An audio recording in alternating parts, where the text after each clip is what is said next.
De retour sur le plateau de votre quotidien et week-end. Encore une fois, c'est tous les jours, midi 18h, 23h, sur la chaîne numéro 23 de votre satellite. À midi, nous sommes en live Facebook, sur le Facebook d'Éclair FM TV. À 13h, nous sommes déjà en replay. Et à 9h, nous sommes en radio. Et oui, pour le plus grand plaisir de nos auditeurs, aujourd'hui, on va vous parler de psychologie positive. Oui, il faut mettre du positif un petit peu dans nos vies. Surtout chez nos petits. Il faut les motiver très petits. Et il faut qu'ils soient positifs. Qu'ils rentrent à l'école avec le sourire, sans pleurer. Et en disant, maman, à plus tard, je vais voir les copains. Mais pour en parler, je reçois une ergothérapeute, une professionnelle. Elle est avec moi sur le plateau de KNF. J'ai l'honneur de recevoir Malika Ezol Kanoufé. Ça va bien. Si tu vas bien, moi je vais bien aussi. Toujours. Tu es positive? Toujours. Ah, tu es positive depuis petit? Non, c'est depuis pas longtemps que je commence à cultiver cet esprit un peu positif. Mais avant, j'étais une râleuse. Ah oui. C'est pas possible. Et moi, je me suis dit, viens parler de nos enfants, de la positivité, de tout ça, donner des conseils. Peut-être que depuis petite, elle est positive. Non, ça n'a pas toujours été le cas. Ah, donc, comme quoi, on peut être positif sur le tard. Oui. Rien n'est perdu. Non, il n'y a pas du tout de limite. Il n'est jamais trop tard pour commencer à cultiver ce genre de choses. Cultivez votre côté positif, les amis. En tout cas, tu es donc ergothérapeute. Voilà, c'est ça. Qu'est-ce qu'une ergothérapeute? Alors, c'est pas pour les pieds, c'est pas pour les verbes. Oui, c'est moi qui l'ai dit ça en hors antenne, vous connaissez déjà. Oui, parce que souvent, quand on pose cette question, on a des réponses un peu farfelues. Ouais. Donc, l'ergothérapie, c'est un professionnel de santé qui va œuvrer en fait pour la rééducation, la réadaptation et la réinsertion pour tout type de handicap et tout type de pathologie. Donc, il n'y a pas de restriction au niveau de l'âge. On peut intervenir avec des seniors comme avec des bébés, des enfants ou des adultes. Et notre objectif, c'est en cas de difficulté, de restriction au niveau de l'occupation, au niveau des performances occupationnelles. Nous, en fait, on va intervenir pour soit on va essayer de favoriser l'émergence des compétences, ou dans le cas où c'est vraiment pas possible, là, on va mettre en place des moyens de compensation. Donc, tout ce qui est aide technique, retrouver un geste différent et continuer à faire ses occupations et ses loisirs différemment, mais le faire quand même. D'accord. Pour maintenir l'autonomie. On salue tous les ergothérapeutes. Mais toi, tu t'es spécialisé spécialement avec les enfants ou tu fais vraiment, là encore, comme tu l'as dit, tout? Les enfants, les personnes âgées, etc. J'interviens au niveau de plusieurs publics. Les personnes âgées un peu, les enfants plus. Et en ce moment, je travaille en maison d'accueil spécialisée où là, vraiment, j'ai un public assez diversifié. Donc, ça peut être de la santé mentale, tout ce qui est difficultés motrices, j'ai un peu de tout. Ok. Justement, tu as dit les enfants plus. Qu'est-ce qui te motive avec les enfants plus? On sent que tu aimes bien les enfants. Ah oui, j'adore les enfants. C'est le futur. Je suis passionnée par les enfants. Peut-être parce que je suis maman de deux petits loulous. On salue. Ils doivent être super positifs eux, à la maison. Ah oui, totalement. Justement, en tant que mère, comment est-ce que tu parles à tes enfants? Souvent, on avait tendance à dire que nous, en tant que culture, tu sais, de la Caraïbe, on est assez clash, assez dur. Est-ce que vous avez, en 2022, vous, parents, adouci un petit peu le dialogue et mis un petit peu plus de positif? Contrairement aux seniors, j'ai envie de dire ça, et à l'éducation qu'on a reçue, notre génération, en tout cas, on est quand même assez nombreux à être un peu plus éveillés à la bienveillance, l'accompagnement, l'éducation réaliste mais positive. Donc, on a une approche qui est un peu différente, où ça sera moins dans les sujets tabous, les clashs, la confrontation. Il y a beaucoup plus de communication et il faut savoir que les enfants, ils apprennent en nous regardant. Donc, si nous, on est plus ou moins positif avec un bon accompagnement, forcément, ça coule de source et ils ont aussi ce côté-là. Souvent, on parle à un enfant, mais on se dit, il ne va pas retenir. Peut-être qu'on peut... Tu sais, pour ils sont le motive, en tant qu'adulte, on ne voit pas ça méchamment, mais c'est vrai que si on dit, ouais, mais tu vois pas que tu es bête alors.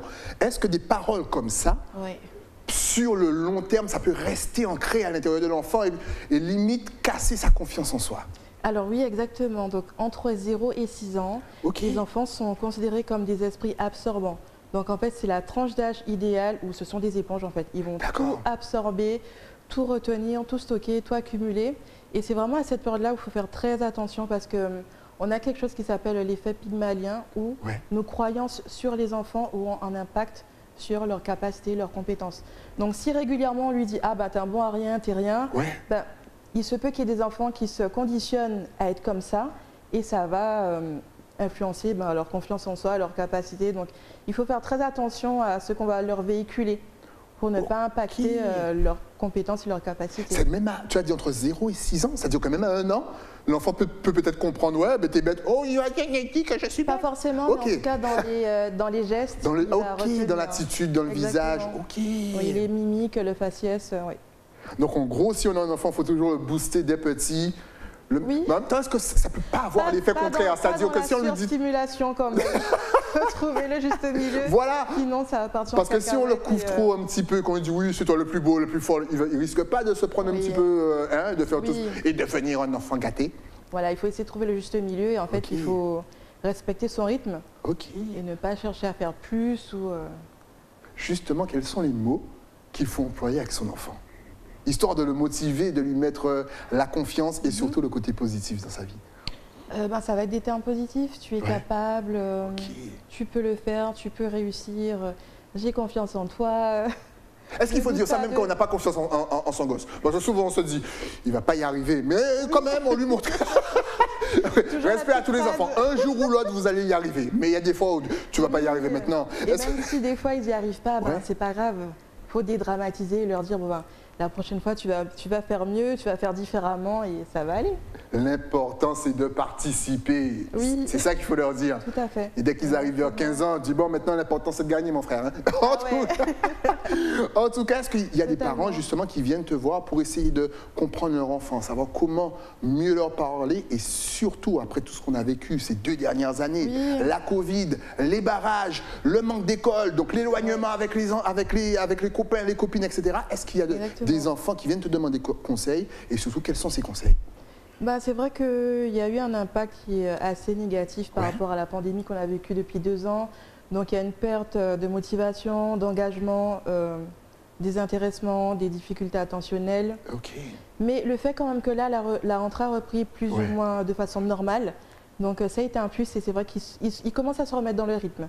Mais ça n'a pas été évident de faire la transition parce qu'il y a une perte tellement énorme au niveau de la motivation qu'il a fallu retravailler sur les ressources internes pour leur permettre de retrouver confiance en eux. Qu'est-ce qu'on appelle les ressources internes, justement? Alors, les ressources internes, ce sont toutes nos compétences. Donc, il y a l'aspect émotionnel, l'aspect comportemental, l'aspect psychologique qui va faire qu'on va mettre en place certaines capacités d'adaptation pour faire face à des situations tout au long de la journée, tout au long de la vie. C'est un peu ça les ressources. Donc il y en a plusieurs, il y a tout ce qui est la résilience, la gratitude, la confiance en soi, l'écoute. C'est toutes ces valeurs qu'on a en soi et que des fois on les a mais on ne sait pas comment les mettre en application, à quel moment, comment les développer, comment les cultiver, mais elles sont bien là. Elles sont bien là. Il faut les déclencher. Et justement, après les vacances, là on oublie cette sorte de pandémie, mais c'est vrai que c'est dur de remettre un gosse, lui dire, si on ne le motive pas avec, mais oui, tu vas revoir ton copain encore une fois. Vas-y. Mais comment remotiver un enfant à retourner à l'école, à reprendre le rythme, se lever tôt, passer la journée? Moi, je parle dans mon connaît moi, parce que moi, reprendre le rythme après les vacances, c'était compliqué. Je prenais au moins 4 mois avant de me remettre dans le rythme. Rentrée, septembre, le gars en décembre, janvier, il est toujours pas la tête. Il est toujours pas non! Et pourtant, la matière faisait ce qu'elle pouvait, mais rien à faire. Comment faire, justement? Je pense qu'il y a pas mal de conseils qu'on peut mettre en place avant. Donc, le but, c'est de préparer un peu cette transition. Donc, commencer à avoir un rythme un peu plus régulier, mettre en place des supports visuels ou même des supports comportementaux pour qu'ils puissent avoir des repères temporels dans la journée. Parce que ça, c'est super important. En fait, les enfants, ils n'ont pas la même notion d'écoulement du temps que nous. Donc, quand on va leur dire, dépêche-toi, on part dans 5 minutes, et ils ne vont pas comprendre ça, en fait. Donc, si on met en place des routines, donc ça peut être avec des supports autocollants ou des horloges, ça va vraiment motiver l'enfant pour qu'il puisse mieux comprendre sa journée. Comme ça, au moins, il pourra voir de façon fractionnée le déroulement de sa journée. Après, il y a plein de choses. Pas bête. Il faut essayer de se projeter aussi. Tu vas rentrer à l'école, tu vas découvrir une nouvelle maîtresse, de nouveaux copains ou revoir les anciens. Il faut trouver les bons mots pour qu'ils puissent se projeter, mais avec engouement. Est-ce que tu n'es pas venu les mains vides? Parce que oui, depuis tout à l'heure, vous avez vu que la tablette est un petit peu plus grosse que d'habitude. Elle a un petit... Enfin, c'est un guide. Voilà, c'est un guide Petit Papillon. Pourquoi Petit Papillon? Petit papillon, j'ai choisi ce terme-là par rapport au à la Martinique. Aussi. Et à la Guadeloupe aussi. Et surtout à la Guadeloupe, papillon, c'est plus la Guadeloupe qu'autre chose. Oui. Le gars, il est chauvin, vous savez même pas. J'avais vraiment pas fait attention. Alors que honnêtement, elle n'a pas choisi Petit Papillon pour ça. Non, pas du tout. Mais j'aurais pu. C'est vrai que j'aurais pu. Mais tu aurais pu. Tu vois, au prochain média, tu vas dire, mais j'ai choisi ça par rapport à mon île, la Guadeloupe. Voilà, bien sûr, ça coule de source. C'est vrai qu'on fait toujours le rapport, mais non, je n'ai pas pensé à ça. Et oui, les papillons ne sont pas tous des Guadeloupes. Vas-y, oui. Arrête-toi. J'ai choisi ce terme-là par rapport au stade de vie d'un papillon. Okay. Donc on a la phase d'éclosion qui correspond à la naissance. Ouais. Ensuite on a la phase d'évolution en chenille. Et après on a la chrysalide où là on va vraiment développer toutes ses capacités pour éclore en fait. Ton explication est meilleure que la mienne. C'est vrai. Ne mentez pas, réagissez sur les réseaux sociaux, mais c'est 2 fois plus logique. Alors que peut-on retrouver dans l'agenda positif des héros et jusqu'à quel âge peut-on l'utiliser? J'ai vu qu'il y a des cours d'écriture. Moi, je ne sais toujours pas écrire. Je pense que c'est le moment. Surtout qu'elle nous a clashé, nous les hommes. Dis ce que tu as dit hors antenne, s'il te plaît. J'ai dit qu'en général, vous écrivez comme des médecins. Ouais. Merci d'avoir repris. Alors, que peut-on retrouver dans ce guide? Alors, c'est un agenda qui est assez inédit parce qu'il est polyvalent. Ouais. Donc, vous allez trouver des conseils issus de la psychologie positive et de l'ergothérapie. Et ils sont assez diversifiés et chaque mois, vous allez avoir des conseils spécifiques en fonction des thématiques. Donc, par exemple, si on prend le mois de septembre, les conseils, ça sera de comment bien s'asseoir à l'école, comment bien tenir son stylo, comment bien positionner son bras, sa feuille, pour écrire de façon correcte. Ça me replonge trop en enfance. Vous savez, il y a le cahier de texte avec l'agenda où vous pouvez marquer des choses, c'est super. Ouais. Et puis il y a un conseil, j'ai ouvert là comme ça, ne te compare pas aux autres, sois toi-même. Sois toi-même. Les enfants ont tendance à se comparer à d'autres personnes? Ah oui, surtout très petits, c'est énorme, mais déjà très petits, ils ont déjà cette notion d'un peu de rivalité, de dualité. Ah, il est comme ça, moi je suis pas comme ça. Et donc du coup, il y a un impact au niveau de l'acceptation de soi et des autres. Mais c'est fou parce que ce conseil est valable aussi pour nous adultes. Ah bah oui, totalement. Ne te compare pas aux autres, totalement. Sois toi-même. Arrête de traîner sur Instagram. Ah oui. Oh, j'aime bien le ah oui. Ah oui. Passons à octobre. Ta confiance en toi, ton courage et l'espoir seront les clés qui t'ouvriront les portes de la réussite. Mais c'est pour tout le monde ce livre. Oui, c'est... Non, ne mens pas, il y a des parents qui volent le livre des enfants. L'idéal, c'est ça, c'est de vraiment renforcer le lien entre les parents et l'enfant. Ouais. Comme ça, le parent, quand il s'en imprègne, si ça fait écho en lui, il pourra transmettre à son enfant tout ce qui est noté dessus. Passons en février. Tu n'as pas besoin d'être parfait. Tu as le droit d'avoir des maladresses. Oui. Non, en fait, tu t'occupes des grands et des petits. C'est fou. Les parents pourront s'en imprégner, c'est sûr. Mais on a l'impression, en fait, que c'est des phrases simples, mais super efficaces. Qui ont beaucoup d'importance, en tout cas. Et tu penses qu'on passe trop vite, qu'on est dans une société, justement, où on s'occupe tellement de choses à gauche et à droite qu'on ne prend pas le temps d'avoir des pensées simples, justement, pour nous? Oui, on passe à côté de beaucoup de choses. Hein. On a tendance à ne pas se concentrer sur l'essentiel. Alors maintenant, dis-nous tout. Où est-ce qu'on peut se procurer le guide pédagogique pour nos... L'agenda positif des héros, j'adore. 2022, 2023, on peut l'avoir partout. Il faut commander spécialement près de toi. C'est dans tous les magasins. Dis-nous tout.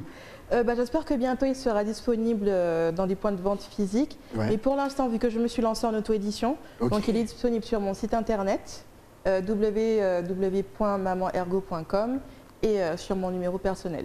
Tout à l'heure, à la fin de l'émission, on va vous donner tout ça. Est-ce que tu comptes chaque année en sortir un petit justement, ou même sortir par période, tu sais, Noël, Pâques, Carnaval. Oui. Est-ce que c'est déjà dans ta tête? Alors, je ne vais pas trop en dire, mais là, je suis en train de travailler sur une version collège, avec des thématiques un peu plus adolescentes, donc la puberté. Et plein de choses. Et là, cette fois-ci, je serai en collaboration avec d'autres professionnels pour apporter plus de valeur au guide. Alors, on a vu que les parents peuvent parler aux enfants, ils sont des motivés, mais est-ce qu'il y a des exercices physiques ou même des choses qu'on peut faire, qu'on peut justement donner un petit rituel à nos enfants pour qu'ils puissent avoir plus de confiance? Est-ce que, par exemple, il y a un sport qu'ils peuvent pratiquer qui met un petit peu plus en confiance que l'autre? Oui, tout à fait. Ben, tout ce qui est sport de combat, où là vraiment on va développer l'esprit de combativité. Après, ça va vraiment dépendre de la personnalité de l'enfant. Il y en a qui vont aimer peut-être des pratiques un peu plus douces. Ouais. Donc là, ça va être tout ce qui est gym douce, tout ce qui est relaxation. Ça va vraiment dépendre en fait de ce que l'enfant il aime. Mais dans tous les sports, on peut développer l'esprit de combativité, l'esprit de winner, comme on dit. Et c'est vrai que le sport de combat, c'est pas faux parce qu'effectivement, on a l'impression que comme c'est du combat, c'est violent, c'est ceci, c'est cela, mais ça pas vous du tout, cadre. parce que tout se passe dans la tête. Tout est dans la tête, c'est du calme. Et tous les profs vous disent, si jamais tu utilises ce que je t'apprends dehors, toi aussi tu vas dehors. Voilà. Donc il y a un respect énorme dans les sports de combat. Et beaucoup de respect aussi par rapport à soi et par rapport aux partenaires. Justement, tu t'occupes aussi des enfants. Forcément, tu vas me dire oui, mais des hyperactifs, il y en a beaucoup ici en Guadeloupe. Et il y en a beaucoup. C'est fou ça. Pourquoi on a autant d'enfants hyperactifs? Je ne sais pas. C'est le soleil, Staïli. C'est vrai qu'il y en a de plus en plus qui ont des difficultés attentionnelles et de l'hyperactivité, oui. Et tu conseilles quoi en général? Oula, ben là, Faites-le courir sur la plage pendant 4 heures, vous verrez s'il sera toujours actif. C'est-à-dire que ce sont des profils avec des singularités où il faut un accompagnement spécifique qui va sûrement nécessiter plusieurs interventions pluriprofessionnelles. Donc, c'est des prises en charge un peu spécifiques. Vous avez vu, les professionnels ne vous donnent jamais de conseils comme ça. Chaque personnalité a sa façon de fonctionner, donc on ne peut pas donner des conseils, voilà, comme ça. Oui, on peut. Après, c'est vrai que chaque enfant est différent. Exact. Mais c'est vrai que dans ce type de profil, ils ont souvent besoin de bouger pour se concentrer. Alors qu'à l'école, en général, les enseignants, ils n'ont pas cette vision des choses. Pour eux, souvent, enfin, dans le système classique, un enfant doit rester assis sur sa chaise, ne pas bouger, alors qu'eux, ils ont parfois besoin de... Même nous, des fois, on a besoin de bouger pour se concentrer. Mais tout le monde a besoin de bouger avec son stylo. Vous commencez à raturer quelque chose. Quand on est en réunion et qu'on est fatigué, qu'on commence à s'endormir, on va toujours se relever, prendre son stylo, bouger les mains, donc c'est un peu ça. Tu travailles aussi avec les professeurs afin de leur donner des conseils, justement, pour essayer de canaliser les jeunes à des heures précises. Je ne sais pas, peut-être qu'à 10 heures, ils sont super excités, ils n'écoutent rien. Est-ce que des professeurs viennent te demander conseil souvent? Oui, pour les enfants qui ont des particularités, on collabore ensemble pour mettre en place un accompagnement vraiment personnalisé par rapport aux élèves qui sont en difficulté. Donc ça peut être avoir des pauses d'agitation, avoir des pauses de calme, éviter aussi d'avoir tout ce qui est surcharge au niveau de la concentration, donc fractionner les exercices, privilégier les réponses à l'oral. Mais là encore, ce type de conseil va vraiment être spécifique à un enfant. Exact. Au pire des cas, vous allez voir Malika, ou au pire des cas, vous prenez Petit Papillon. Il y a des exercices, il y a des conseils, il y a franchement des phrases qui vous motivent à chaque mois. Franchement, c'est super bien fait, il y a tous les mois de l'année. Que peut-on rajouter sur Petit Papillon? Achetez-le. Non, vraiment, il est très intéressant pour les parents et pour les enfants. Et je pense que ça peut commencer à éveiller pas mal de choses au niveau des enfants. Et ce qui est intéressant, c'est que j'ai voulu sensibiliser les enfants sur les enfants qui ont des singularités. Donc tout au long de l'agenda, vous allez voir des enfants en fauteuil roulant, avec du vitiligo, avec des singularités un peu physiques, par exemple tout ce qui est amputation, prothèse, il y a des enfants aveugles, il y a un peu de tout pour que tout à chacun puisse s'identifier à travers de l'agenda. On a aussi l'impression que les enfants sont deux fois plus habitués à ce genre de différence, justement. Je ne sais pas si c'est à cause de la télé, de la nouvelle technologie, donc peut-être qu'ils voient plus, ils arrivent plus à capter, mais c'est vrai qu'il y a de moins en moins de différence entre eux. Oui, totalement, totalement. Et puis, ce qui est bien, c'est qu'ils ne sont pas encore dans le jugement. Voilà. Donc, c'est le moment pour tout transmettre et c'est génial. En tout cas, donnez-leur du love, motivez-les grâce à Petit Papillon. Si vous êtes à court d'idées, vous allez voir Malika. Mais justement, si on veut te contacter, est-ce que tu es connecté sur les réseaux, Facebook, Instagram, site internet pour commander le guide? En tout cas, si tu as tout ça, regarde juste ici. Ah oui. Ah oui, j'avais oublié, j'étais tellement bien dans l'interview. On est bien chez toi, Staïli. Alors. Vas-y. T'as vu? Ça s'est mélangé. Attends, donc, tout va mettre en place. Vous avez mon Facebook, donc c'est Maman Ergo, et Instagram aussi, Maman Ergo et Petit Papillon déploie tes ailes. Et mon numéro professionnel, donc c'est le 06 90 00 29 22. Voilà, j'espère que vous avez tout noté. Si vous n'avez pas tout noté, encore une fois, on vous rappelle qu'à 13 h, nous sommes déjà en replay sur le YouTube d'Éclair FM TV. Vous tapez Malika. Et voilà, vous avez tout. Merci en tout cas pour le travail que tu fais pour nos enfants, pour qu'ils soient un petit peu plus positifs, surtout après cette période compliquée. Si tu avais justement un message à faire passer à tous les enfants de la Guadeloupe, de la Martinique, de la Guyane, de la Réunion, de Saint-Martin, de Dominique, de Haïti, de Sainte-Lucie, de Saint-Vincent, de la Barbade, de la Jamaïque, de Trinidad et Tobago. Je dois tous les nommer, puisqu'après, ils me disent, ouais, t'as pas nommé mon île, de Haïti, hey, you forgot me, ta caméra est juste là. Ne sous-estimez pas vos enfants, je pense qu'ils sont tous capables et n'hésitez pas à avoir confiance en eux pour qu'eux-mêmes ils aient confiance en eux aussi. N'hésitez, ne sous-estimez pas vos enfants. Ils sont capables. Oui. Même si vous-même vous ne pensez pas, mais motivez-vous, ils sont capables. On rigole, on embrasse tous les parents et le gros travail que vous faites. Merci Malika d'être passée. Tu repasses quand tu veux. Je sens qu'on a encore plein de choses à développer, en tout cas sur les enfants. Donc tu me prépares un petit truc et puis tu reviens, c'est ma nouvelle chroniqueuse. Oui, début d'année, je recrute les chroniqueuses comme ça. On se dit à très vite. Nous, on se dit aussi à très vite. Le temps bien sûr pour moi de remercier mon partenaire, et oui, qui m'a passé cette magnifique veste. Si vous avez un papa, un homme, un frère, un cousin, vous voulez lui faire un cadeau, vous descendez à Basse-Terre, vous allez à l'écrin et vous demandez Nathalie. Elle va vous servir comme personne. On se retrouve donc demain, même heure, même chaîne. À demain.